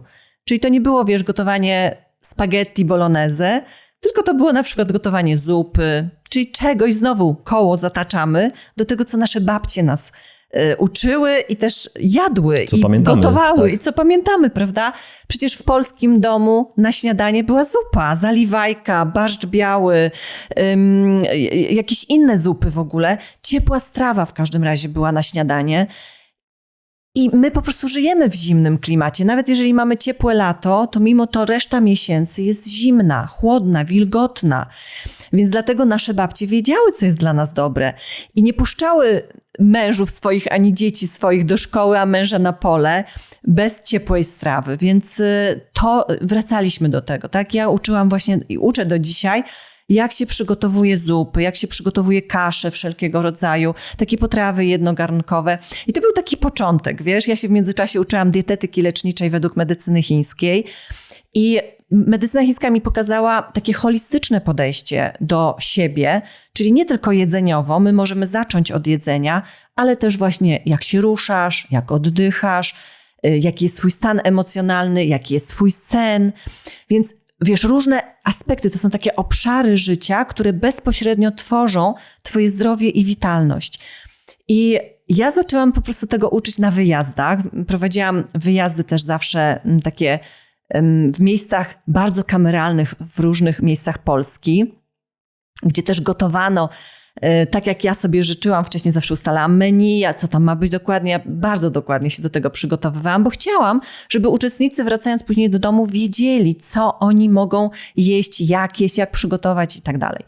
No i właśnie tak prowadziłam warsztaty wyjazdowe, też stacjonarne w Warszawie, też w Bydgoszczy, prowadziłam we Wrocławiu. No i w końcu, wiesz, gdy jechałam kiedyś z nart biegowych, gdy przekroczyliśmy granicę polsko-czeską i w samochodzie po prostu tak buchnęło, wiesz, taki smród, po prostu jakby się paliły opony, gumy takie paliłyby się. I ja wtedy powiedziałam do mojego męża, mówię, Michał, chyba nam się opony palą. Zatrzymaj auto. A Michał mówi, nie Ania, to jest smog, tym oddychasz. A ja takie oczy wielkie i mówię, nie, naprawdę ja tym oddycham? On mówi, no w Warszawie trochę mniej, ale tak, tym oddychasz. Ja miałam w sobie wtedy taki bunt, wiesz, i pomyślałam sobie, ja nie chcę tym oddychać, aż wreszcie nawet krzyknęłam tak, ja nie chcę tym oddychać. I chyba wysłałam po prostu, wiesz, tak w eter, że ja już nie chcę tak. I za 2 tygodnie jechałam do mojej mamy na Pomorze i mówię, dawaj mapę, co jest po drodze? I po drodze zobaczyłam, że jest po jeziorze Włocławsko-Gostynińskie. I mówię, wow, jeziora, lasy, ja pochodzę z takiego rejonu, to ja to chcę. No i tam rzeczywiście znalazłam tam jakąś nieruchomość, zajechałam tam zobaczyć i tam dłuższa jest tego historia, w każdym razie nie ta nieruchomość, ale stojąca o 1,5 kilometra dalej, właśnie w samym środku lasu, w takiej, wiesz, na takim odludziu. Ja zobaczyłam tę nieruchomość i tak zobaczyłam, mówię, wow, tak chcę, tak właśnie chcę. I się okazało, że jest na sprzedaż. I pan w dodatku od 3 lat nie mógł nikogo znaleźć, więc ja po prostu wychodzę z założenia, że ona czekała na mnie, ta nieruchomość, tak? I to było gospodarstwo rolne. Ponad 7 hektarów, gdzie nie planowałam wcale, że tyle hektarów. Chcieliśmy hektar mieć tylko. No ale jak, wiesz, on pokazał nam perspektywę, że reszta jest na sprzedaż też i że to kupi po prostu ktoś inny. W takim razie ja mówię, nie. Będą wypasać jakieś byki, krowy, postawią mi tu oborę. Nie. Dobra, 7 hektarów musimy kupić, nie? No i wiesz, i wtedy też batalia oczywiście, bo wtedy ustawa wyszła, że nie możesz, nie będąc rolnikiem, kupić ziemi. Mhm. No i ja się umówiłam, słuchaj, znowu takie, wiesz, masz cel, nie? Klarowne myślenie. Dobra, umówiłam się z dyrektorem KOWR-u, czyli Krajowy Ośrodek tam chyba doradztwa rolnego, który wystawiał zezwolenie, żebyś ty mógł kupić gospodarstwo rolne. Umówiłam się z nim na rozmowę i zapytałam go wprost, proszę mi powiedzieć, co mam zrobić, żeby pan się zgodził. A on tak na mnie spojrzał i mówi, ale pani nie jest rolnikiem, jak pani chce w ogóle uprawiać tę ziemię, 7 hektarów. Ja mówię, proszę pana, ja wiem, jak się uprawia ogród, no ale ogród, a hektary to jest różnica. Ja mówię, wie pan, no będę się uczyć, no zobaczymy, no. Nie miałam też pomysłu, co ja tam chcę na tej ziemi, ale miałam pomysł na siedlisko. I ja mówię do niego, wie pan co, ale ten właściciel obecny chce to podzielić na działeczki rekreacyjne. Chce pan tak rozproszyć to gospodarstwo? A on wtedy tak, okej, dobra. I wiesz co, i godzinę rozmawiałam z nim i rozmowa zeszła na wartości. Jakie my mamy wartości życia. I miałam takie same wartości jak ten człowiek. On mi zaczął opowiadać, jak siadał razem z rodzicami i z babcią i z dziadkiem do stołu, do obiadu, że nie było czegoś takiego, że każdy sobie, tylko razem się siadało, mówiło się smacznego i się zaczynało jeść posiłek. Tak jak we Włoszech to jest do dzisiaj. Czy my to praktykujemy? To już zależy od naszego domu i od nas samych. Natomiast właśnie on mi opowiadał, ja mówię, wie pan, no właśnie to są te wartości, których ja uczę tych ludzi. Więc ja tam planuję założyć sad na przykład ze starymi odmianami drzew owocowych i tak dalej, mieć pszczoły i tak dalej. I wiesz, on zawołał pracownika i powiedział, pomóż tej pani wypełnić tak dokumenty, żeby dostała zezwolenie. No i tak się stało, że dostałam to zezwolenie i musiałam, wiesz, elaborat napisać, co ja tam będę robić i tak dalej. I glejt podpisać, że przez 10 lat nie sprzedam tego gospodarstwa i że zachowam kulturę rolną. Nie? To było bardzo ważne, bo tak chyba ustawa mówiła. Ale zobaczcie, to mały może komentarz mój, czyli wartości. Siedziałaś w urzędzie, w kowrze z urzędnikiem i czasami my z nimi walczymy, bo to się wydaje, że oni nie chcą nam pomóc, ale oni mają przepisy, oni są, ktoś też ich pilnuje, też człowiek. ale to jest człowiek. Okazało się, że zobacz, na pierwszy rzut oka może niekoniecznie by się tak oceniła, że to będzie człowiek, który z twojej bajki, a okazało się, że jest dokładnie z twojej bajki i wszystko się dobrze złożyło. No, 3 lata, mówisz, czekała ta nieruchomość, nikt nie chciał tego kupić. Przypadek? Myślę, że nie. No nie. Fajnie, że wspomniałaś też o tym wspólnym jedzeniu posiłków, bo to jest coś, co ja bardzo lubię, co ja bardzo znam i praktykujemy, więc stół w salonie, czy między kuchnią a salonem musi być i tyle, ile się da, to te posiłki muszą być jedzone razem w mojej głowie, według moich myśli. Ja wręcz czekam też na Klaudię, na Franka teraz, że po prostu nie jem sam. Tak. Ja mówię, chcę zjeść z wami, bo po prostu nawet poczekam, jeszcze bardziej będę głodny. Pamiętam, że byłem u znajomego, który wybudował nowy dom i on nie miał stołu. I ja go pytam, a gdzie macie stół? A on mówi, po co? A ja mówię, no jak to, po co? Do posiłków. A on mówi, ale tu nie, bo to nowocześnie to się tak nie robi. A ja mówię, ale przecież gdzie jecie?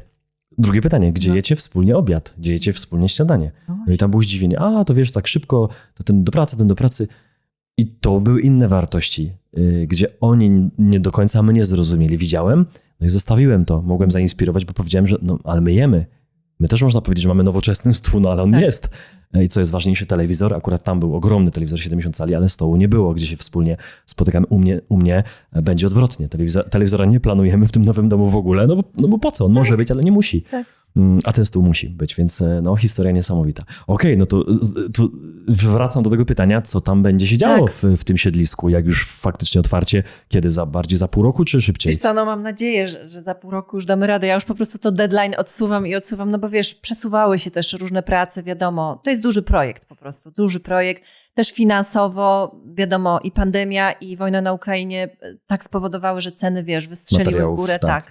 Materiałów. Na szczęście wszystko teraz wróciło już do cen, ale już teraz... Już nie wróci do tych cen, co było. Co było, tak. Ale jest dużo taniej niż było 2 lata temu. To ale ty już finiszujesz to tak ja już naprawdę. finiszuję, tak, dokładnie. Ale powiem ci, że tak, pierwszy dom wybudowaliśmy jeszcze w starych cenach, a już drugi dom mieliśmy na szczęście zakupiony materiał, dużo mieliśmy zakupione wcześniej, więc się udało. Natomiast o tym stole też, wiesz co, to jest bardzo fajne też, bo to jest też ciekawa historia. Stół przecież jest świętym miejscem. Dla mnie jest świętym miejscem, dlatego że tam odbywają się rozmowy, tam się tworzą relacje. Tam w ogóle odprężasz się. Twój żołądek zupełnie inaczej trawi. I powiem ci, że u mnie na warsztatach, jak wszyscy ugotowali, na przykład na stacjonarnych, to siadaliśmy razem do stołu. Ludzie już chcieli próbować, a ja mówię, stop, nie. Dopiero jak wszyscy usiądą do stołu, mówimy sobie smacznego i jemy. To powiem ci, że dla niektórych to też było takie olśnienie. Jezu, Ania, tak babcia moja robiła. Ja mówię, no i co, podoba ci się? Bardzo. Ja mówię, no to wracaj do tego. I tak będzie właśnie u mnie w siedlisku też, że siadamy do stołu, będzie jeden wielki stół, nie będzie kilka stołów, tylko będzie jeden stół, gdzie po prostu razem siadamy, powiemy sobie smacznego i zaczynamy jeść. No i co, w siedlisku będą się po prostu odbywać warsztaty. Warsztaty, wiesz co, ja mam taką wizję, że ludzie tam będą przyjeżdżać zdrowieć. Po prostu, nie wiem, od zawsze miałam coś takiego, że ludzie tu będą przyjeżdżać i będą zdrowieć. Po prostu. Ten las, bo wiesz, las wokół, inne powietrze, atmosfera, taki slow, wszystko tak spowalnia, tam psy, koty są. Można do ogródka do mnie zajrzeć, można mi nawet pomóc w tym ogródku, tak? Ale będą się właśnie odbywać różne warsztaty. Głównie ja będę swoje warsztaty prowadzić, ale też będę zapraszać gości oczywiście, którzy będą po prostu przywozić albo swoje grupy, albo moja grupa będzie i będą goście prowadzić. Więc wiesz, wszystko to ma na celu, żeby zainspirować drugiego człowieka do tego, że można inaczej żyć. Na przykład powiem ci taką ciekawostkę. Nie planuję, żeby u mnie była kawa prawdziwa. Dlatego, że chcę ludziom pokazać, znaczy ja sama nie piję kawy, ale to nawet nie chodzi o to, że ja kogoś chcę zmusić do niepicia kawy. Ja chcę pokazać, żeby ten ktoś poczuł, jak jest bez kawy. Bo my w domu mamy tyle pokus, wiesz? I po prostu jak ja nawet robię warsztaty, ludzie mówią, Ania, ale ja w domu to tego sam nie zrobię. A u ciebie? Ty mi wytłumaczyłaś, dlaczego kawy mam nie pić? I ja to biorę. I powiem ci, że nawet mężczyźni, bo zazwyczaj mówią, Ania, kobiety to cię bardziej słuchają, ale nawet mężowie, jak przyjeżdżają ze swoimi żonami, to ja wytłumaczę po prostu tak konkretnie, mówię, co robi kawa i wtedy oni mówią, kurczę, wiesz co, to do mnie to wreszcie dotarło. Ja nie chcę takich mieć disaster, tak? Czy takich, wiesz, zniszczeń.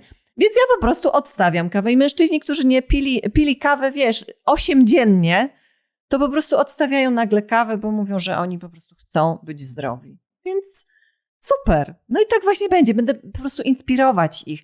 Nie będę do niczego zmuszać. Do niczego nie, bo ja uważam, wiesz co, że namawianie kogoś do czegoś nic nie daje.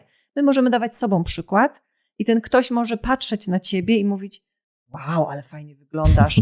Też tak chcę na przykład, nie? Myślę, że ludzie mogą się inspirować tobą, nie tylko cię słuchając, ale też na ciebie spoglądając. A dajemy te dwie możliwości, bo i dajemy i wizję, i głos. I można cię posłuchać w dobrej jakości na podcastach czy na YouTubie, ale można też zobaczyć. Wielu naszych widzów ogląda na telewizorze, wykorzystując to urządzenie do dobrych treści, więc się cieszymy. I też myślę, że mogą spojrzeć na ciebie i zobaczyć, że ty dobrze wyglądasz. Ja bym powiedział, że ty masz bardzo dużo życia w sobie. To widać, że to jest po prostu, wiesz, ty promieniejesz, ty masz taką aurę i to jest ciekawe. Jak to się robi? No bo to, co się wydarzyło 20 lat temu, tak rozpoczęliśmy dzisiejszą rozmowę, to ty zawsze taka byłaś właśnie z taką uśmiechniętą twarzą. Ty nawet przecież tą historię opowiadałaś z uśmiechem na twarzy. Ty się śmiałaś w tych momentach, gdzie jeszcze no, tą energię taką uśmiechniętą miałaś. Później wiadomo, były momenty, gdzie się pojawiły się łzy, ale ty tą historię nawet opowiadałaś z uśmiechem na twarzy. Jak to się robi? Ja wiem, że to jest pytanie czasami bez odpowiedzi, ale być może, no bo wspominasz, że inspirujesz ludzi do przestania picia kawy, i dajesz im po prostu konkretne informacje, ale sama nie pijesz tej kawy i sama pokazujesz wynik, że na przykład jednym z wyników tego, że ja nie piję na przykład kawy, jest to, że tak wyglądam. Kolejny, tego nie robię, cukru nie jem, chodzę po trawie, jestem blisko natury. No i ty u siebie pokazujesz, że ty tak żyjesz, że nie tylko o tym opowiadasz, ale tak jest. Wiesz co, zawsze miałam takie podejście, że jeżeli już czegoś uczysz, to bądź przykładem. To jest w ogóle, uważam, podstawą, bo ja widziałam oczywiście wiele osób, które uczyły czegoś, a w ogóle tego w życiu nie praktykowały. Więc jak ja mogę być wiarygodna? Dlatego dla mnie to w ogóle by się gryzło, wiesz? Tak, czy tak miałam zawsze? Powiem ci tak, zawsze byłam ciekawa. Od dziecka, chyba od dziecka, tak mi się wydaje, bo pamiętam, jak koledzy z podstawówki, do dzisiaj mamy kontakt ze sobą, i oni mówili, Ania, ty zawsze przychodziłaś i miałaś pełno pomysłów, ej, chodźcie, zróbmy to czy tamto, a oni ciągle, o Jezu, znowu ona z tymi pomysłami, tak? Czyli ty zawsze miałaś jakieś pomysły, zawsze coś chciałaś innowacyjnego zrobić i tak dalej, więc może to miałam, natomiast czy ja byłam zawsze radosna? Wiesz co, chyba byłam bardzo melancholiczna, tak mi się wydaje, bo byłam, wiesz, ja miałam zawsze wrażenie jako nastolatka, też dziewczynka, jak większość dziewczynek że my jesteśmy takimi księżniczkami, że musi przyjechać ten mężczyzna na białym koniu, wiesz, Cię uratować mnie, tak? Z tej baszty. I wiesz, ja po prostu zawsze chciałam, ja tak czekałam, mówię, ojej, no to ja jestem taka mimoza trochę. I wiesz co, powiem ci, że naprawdę jak sobie przypominam moje czasy, nawet studenckie, to ja trochę taką byłam jeszcze mimozą, wiesz, ja miałam różne pomysły, przecież zobacz, to, że ja wyjechałam mając 19 lat do Niemiec, bo ja nie dostałam się w Polsce na studia, zdałam egzaminy, ale było 8 osób na miejsce, 2 punktów mi zabrakło i nie dostałam się na germanistykę w Poznaniu. No i miałam z przyjaciółkami, 3 przyjaciółkami taki plan, że jak któraś z nas nie zda matury albo właśnie nie dostanie się na studia, to wyjeżdżamy do Niemiec. No i wyjechałyśmy we dwie. Jedna nie zdała matury, a ja właśnie nie dostałam się na studia.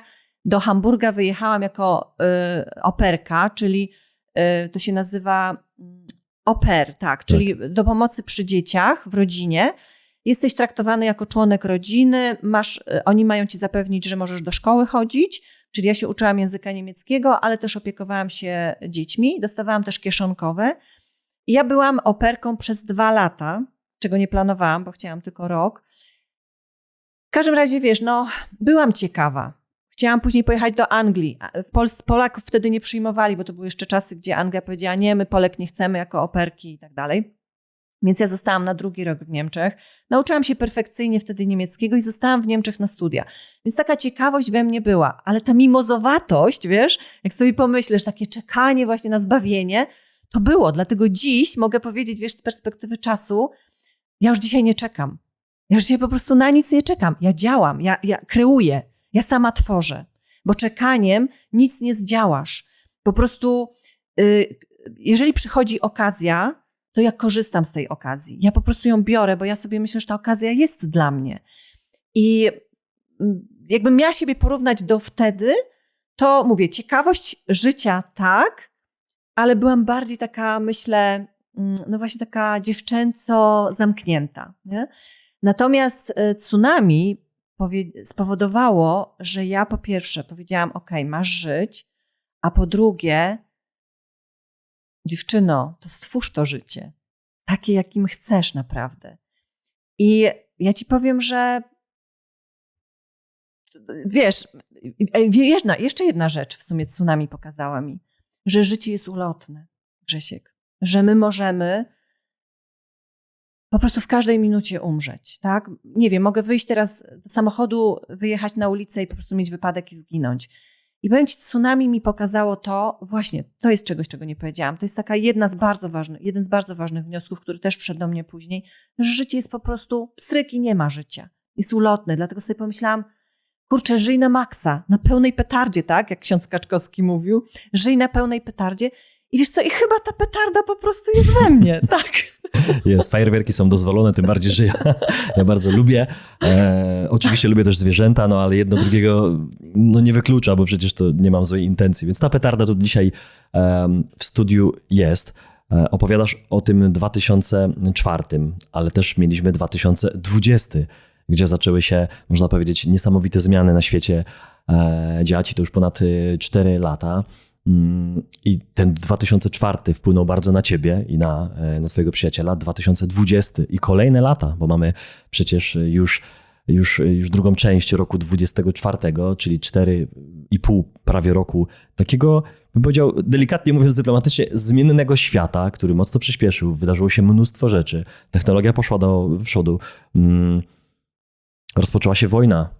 Niektórzy mówią pełnoskalowa, ale to nie jest pełnoskalowa wojna. To jest jakaś, bym powiedział, w ograniczonej skali wojna na Ukrainie. Duża jak dla tego kraju, ale nie mówmy, że to jest pełnoskalowa wojna, bo wiadomo, że tam politycy po prostu tyle można, tyle nie można. Teraz mamy olimpiadę, to też spokojnie tak to obserwuję. Jak ty to właśnie obserwujesz z tej pozycji obserwatora? No bo powiedziałeś, że obserwujesz siebie, obserwujesz świat. No i co się dzieje na tym świecie? Jak się tutaj odnaleźć? Czy właśnie...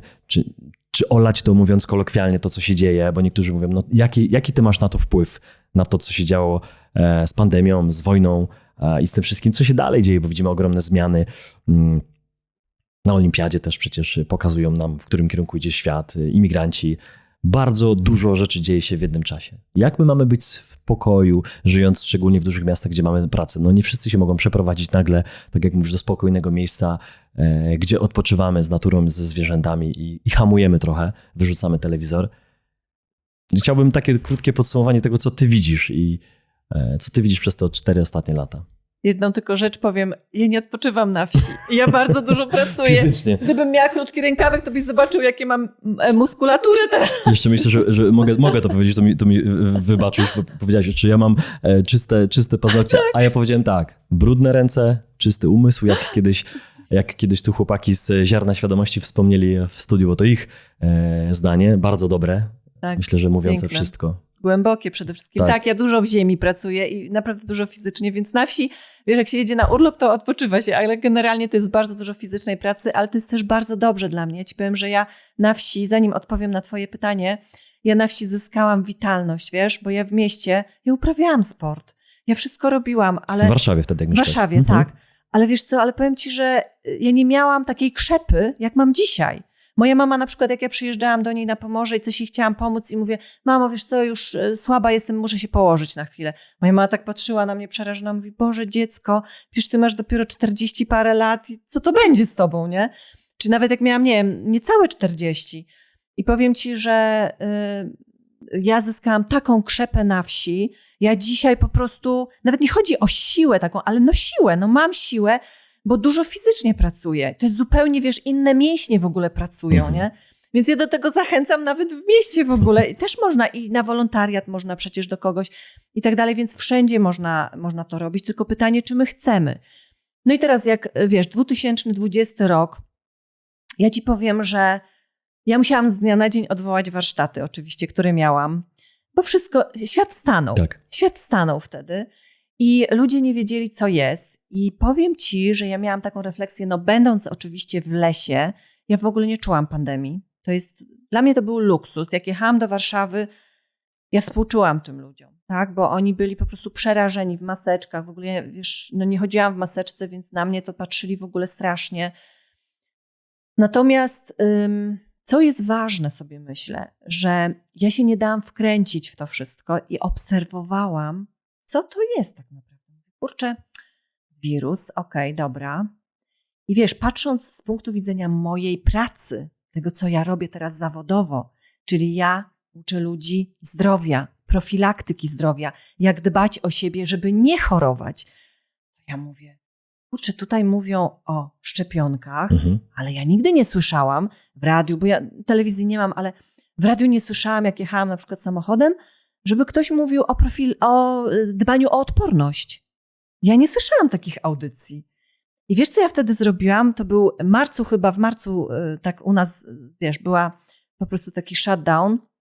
I ja wtedy, pamiętam, odmówiłam te warsztaty, odwołałam, bo szkoła się zamknęła, no wszystko się po prostu pozamykało. I ja w kwietniu sobie pomyślałam, kurczę, ja nie mogę tak siedzieć, przecież ja chcę tym ludziom pomóc. I wiesz, znowu tak jak na tej wyspie, nie mogę tak siedzieć, nie? I wiesz co, miałam straszny lęk przed technologią, czyli jak ja ogarnę, żeby online'owo coś dla ludzi zrobić, nie? Jak ja to ogarnę wszystko, strasznie się bałam. I znowu ten lęk się pojawił, wiesz? Mówię, szukaj rozwiązania. No i wiesz co, i na YouTubie wtedy naprawdę szukałam, wiesz, różnych możliwości i tak dalej. I na YouTubie poprowadziłam wtedy, w kwietniu, bezpłatny, od razu to mówię, darmowy, dla wszystkich, co chcieli. Ja wysłałam newsletter wtedy, ogłosiłam się wszędzie w mediach społecznościowych i tak dalej. Pełnometrażowy wykład z całej mojej wiedzy z medycyny chińskiej na temat zadbania o odporność. Bo ja uważałam, że tu trzeba zacząć, a nie od innej strony. Tak. To jest tak naprawdę, bo jeżeli będziesz mieć silną odporność, to po pierwsze, nawet gdy złapiesz wirusa, bo wirusy są wszędzie. Wirusy są tu naokoło, bakterie, wszelkie patogeny, one są wszędzie. I wiesz, chińska myśl, czy tam medycyny chińskiej myśl jest taka, że nie ktoś mnie zaraził. My w Polsce czy na Zachodzie mówimy, on mnie zaraził, on jest winny. Winę zwalamy na kogoś obok. Wschód mówi inaczej. Ja za słabo zadbałam o siebie, o swoją odporność, więc ja jestem odpowiedzialna za swoje zdrowie, swoje życie. I to po prostu mi się tak spodobało. Ja mówię, ja muszę wam pokazać, że jesteście sami odpowiedzialni za to, czy ten wirus się w tobie rozwinie, czy nie, bo od twojej odporności zależy, co będzie dalej. Bo wiesz, my możemy wszyscy się zarazić wirusem. No przecież to jest logiczne, że ja pójdę do sklepu i ja od razu, nawet jak maseczkę będę miała, to przecież ja od razu się mogę zarazić rękoma. Nawet jak umyję te ręce, to gdzieś może na ubiorze, no gdziekolwiek, tak? Zawsze mogę jakąś bakterię przywlec albo jakiś wirus, ale to od mojej siły odporności będzie zależeć, czy zachoruję. I wiesz, ja pomyślałam sobie, jasne, to jest coś, co mogę im dać za darmo po prostu, tak? I coś, co będzie rozwiązaniem dla wielu. Bo wiesz, ludzie byli po prostu tak zestresowani tym, nie? Nie wiedzieli, co robić. Wszyscy to wiemy. No i wiesz co, jak poprowadziłam, bardzo dużo osób przyszło. Ja powiem ci, że nawet się nie spodziewałam, bo ja wtedy w ogóle w mediach społecznościowych tak nie byłam, wiesz, no prowadziłam warsztaty stacjonarne. Było chyba 260 osób, co dla mnie było bardzo dużo. Na żywo tyle osób było, nie? Gdzie ja myślałam, że może przyjdzie 15, no może 20, nie? A tu tyle ludzi. Ja mówię, jasne, oni skorzystają z tego. Ja się tak dobrze czułam, powiem ci, naprawdę, wiesz? I wtedy sobie też pomyślałam, że no trzeba od innej strony do tematu podejść, nie? I zawsze będę to mówić, pamiętaj, bierz odpowiedzialność. Ja tutaj mogę prosto do kamery powiedzieć, kochani, bierzemy odpowiedzialność za siebie, nie zwalamy na kogoś, nie mówimy, że ktoś ciebie wyleczy, ktoś ci pomoże, ktoś cię uchroni i tak dalej. Owszem, to są osoby wspierające, ale pamiętaj, że największą odpowiedzialność to ty masz. I jeżeli ty nie zadbasz o siebie, ty nie weźmiesz odpowiedzialności, to nikt tego za ciebie nie zrobi, bo ten ktoś obok to samo musi zrobić. On ma tak samo robotę do zrobienia. Ja też idę swoją drogą i ja też mam robotę do zrobienia. Więc to jest po prostu klucz wszystkiego, nie? Dobrze powiedziane. Wczoraj byłem na urodzinach. To były urodziny mojej babci. Fajnie. To były 90. urodziny mojej babci. Super. Babcia pochodzi ze wsi. Tam się urodziła, tam się wychowywała, ja tam jeździłem na wakacje.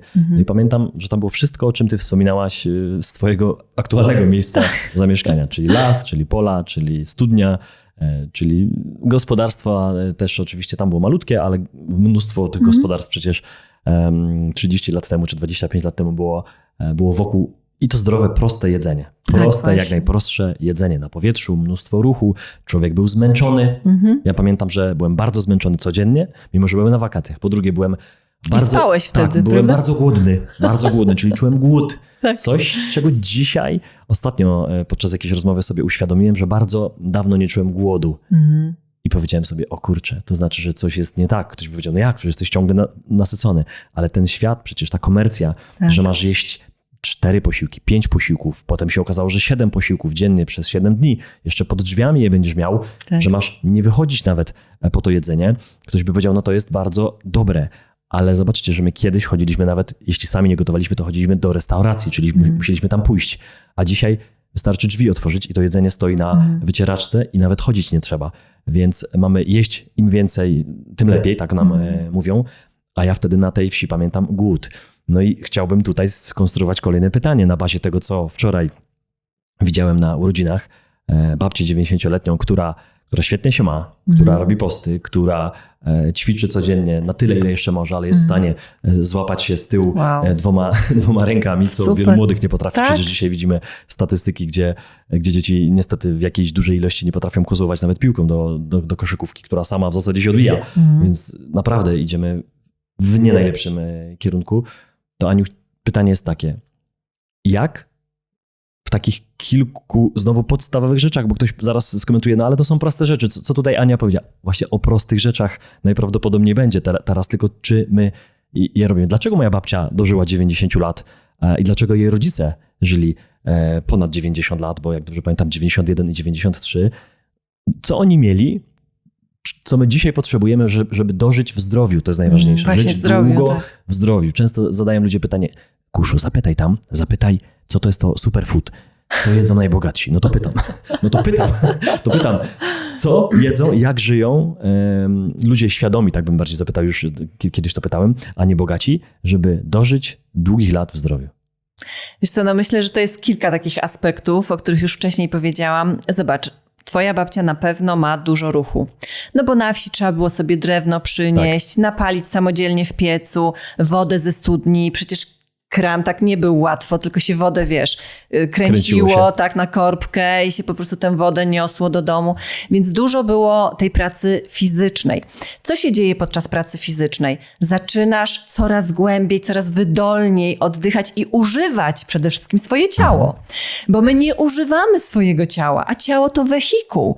My powinniśmy właśnie ćwiczyć tę naszą wydolność i nie na zasadzie tylko to ja sobie tylko na spacerek pójdę. Owszem, jeżeli my się nie ruszamy, to spacerek jest początkiem, ale to jest tylko początek twojego ruchu. Później zacznij może lekko podbiegać, lekko coś tam może przenieść i tak dalej, żeby właśnie te płuca lepiej pompowały, to serce lepiej pompowało, bo wtedy ta wydolność będzie rozprowadzać po całym ciele składniki odżywcze, bo my w medycynie chińskiej mówimy qi, czyli energia życia, jest niesiona przez płuca razem z krwią. Tak?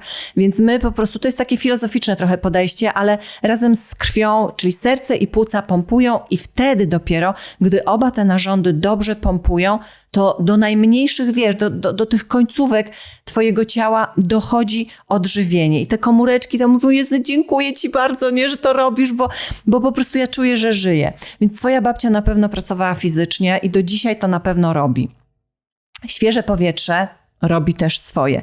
Nawet jak ona paliła w piecu, no to paliła drewnem. To nie było, wiesz, spalanie plastików i tak dalej, coś, co jest takie smogotwórcze. Tylko po prostu paliła drewnem i na pewno drewnem sezonowanym, co też jest bardzo ważne, no bo ludzie wiedzieli, po pierwsze, kiedy ciąć drewno, że się drewno zimą tylko tnie, o pewnych fazach księżyca nawet, że drewno się leżakuje najpierw tam 2 lata albo nawet 3, zanim dopiero ono trafi do pieca. Więc to ludzie kiedyś wiedzieli. Na pewno twoja babcia pije ziółka, bo chodzi pewnie wokół domu i zbiera różne zioła. To krwawnik, to pokrzywę. Czy teraz już nie mieszka na wsi, mieszka w mieście już od długiego czasu, ale te wszystkie rzeczy, które pamięta, to stosuje do dzisiaj. No właśnie, dokładnie, więc wiesz, po prostu zioła, tak, woda, picie takiej wody po prostu.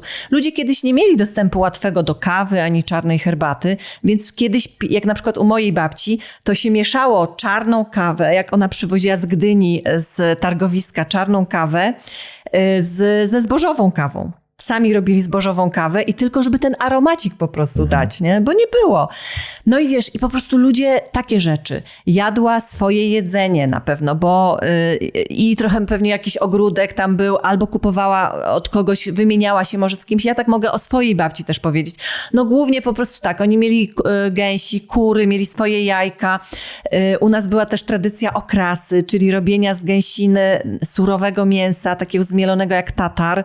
I to było przechowywane, wiesz, w garnkach takich kamiennych na strychu, gdzie temperaturka około -5 stopni była przez całą zimę i moja babcia to dodawała albo do zupy, albo właśnie na chleb szło, albo cokolwiek potrzebowała mięso, no bo tradycja gęsiny była zawsze na Pomorzu. Mieli też swój jakiś tam ogród, albo od kogoś się wymieniali, mieli swoją krowę. Wiesz, ta mentalność była inna w ogóle, bo oni po prostu dbali o ogródek własny, jak ja to mówię, bo oni nie mieli telewizora, żeby wiedzieć, że tam wojna wybuchła, a tam jakiś kataklizm się stał. Więc oni po prostu myśleli i byli jakby w uważności takiej żyli na to, co jest wokół nich. Sąsiad ważny, tak, z nim rozmowa ważna. Wiesz, to były takie dobrosąsiedzkie też kontakty ze sobą, relacje też takie przyjazne. Wiesz, ci ludzie po prostu byli życzliwi. Jak moja mama wspomina na przykład czasy powojenne, ludzie byli tak życzliwi, sobie nawzajem przecież pomagali. Ta życzliwość otwiera serce i powoduje, że nasz organizm jest zrelaksowany. Życzliwość to tylko życzliwość, tak? Nie jesteśmy w tym napięciu. Nie było takiego, wiesz, konkurencyjności, tylko było wzajemne pomaganie sobie. Okej, ty mi dzisiaj pomożesz to, a jutro przychodziły, na przykład u tej kobiety dzisiaj myto podłogi, a jutro u drugiej kobiety myto podłogi. I oni razem. I gdyby tak, wiesz, na przykład na tych wyspach błękitnych czy niebieskich, tych sferach, to się chyba nazywa, tak, prawda? Tak, niebieskie strefy chyba. Strefy tak? niebieskie tak. czy coś takiego. Okinawa na przykład. Tam jak badano kobiety, które ponad 100 lat żyją, to zadano właśnie im jedno z takich pytań było, jak to jest, że ty żyjesz ponad 100 lat? I właśnie jedną z odpowiedzi było, bo mam przyjaciół. Bo mam bliskie przyjaciółki, z którymi się codziennie odwiedzamy. No i oni się codziennie odwiedzały i te kobiety po prostu dożywały, więc wiesz, to jest wszystko. Ci ludzie inaczej patrzyli na świat i inaczej postrzegali też siebie, kontakt z naturą. I cóż, tylko żyć. Bo się chce żyć w takim świecie. Piękna historia. Myślę, że dziś zróbmy sobie tutaj przecinek, żeby ludzie to strawili, ale przede wszystkim, żeby to zastosowali. Pierwsza część była na pewno trudna. Pierwsze pół godziny to chyba jeszcze nie nagraliśmy takiego odcinka. Może z Bogdanem Smolorzem był podobny, ale na pewno nie tak kaloryczny w te emocje, które się pojawiły w twojej historii, więc wszystkich, którzy rozpoczęli oglądać od 40 minuty, polecamy, żeby zobaczyć naprawdę ten odcinek od samego początku. Myślę, że się jeszcze spotkamy, że ty doskonale pasujesz do naszego kanału, do tego, co my tu chcemy przekazywać poza propagowaniem zdrowych finansów, dobrego zdrowia, ale też wartości, o których dzisiaj tutaj mówiłaś. One się pojawiły nie tylko u ciebie, ale i u urzędnika KOWR-u, więc pozdrawiamy pana, jak przez jakiś przypadek nas ogląda, bo naprawdę ludzie nas przeróżnie oglądają. Jak czasami dostaną informację, kto nas ogląda i gdzie, to jest niemożliwe. Niektórzy mówią, nie mów. Kiedyś gdzieś tam się ujawnię. Jak sobie myślicie o kimś, to są ludzie po prostu. Jak my podejdziemy do nich jak do ludzi, to też oni będą ludźmi. Ludzie mają jakieś swoje stanowiska, piastują ważne, czasami wysokie i oni mówią, nie wypada, żebym ja mówił, że oglądam, ale oglądają. Także pozdrawiam was wszystkich, którzy oglądacie lub słuchacie. Aniu, dziękuję ci za to, że jesteś. Dziękuję bardzo za zaproszenie i naprawdę dla mnie przyjemność. Mam nadzieję, że do zobaczenia kolejny raz już w siedlisku.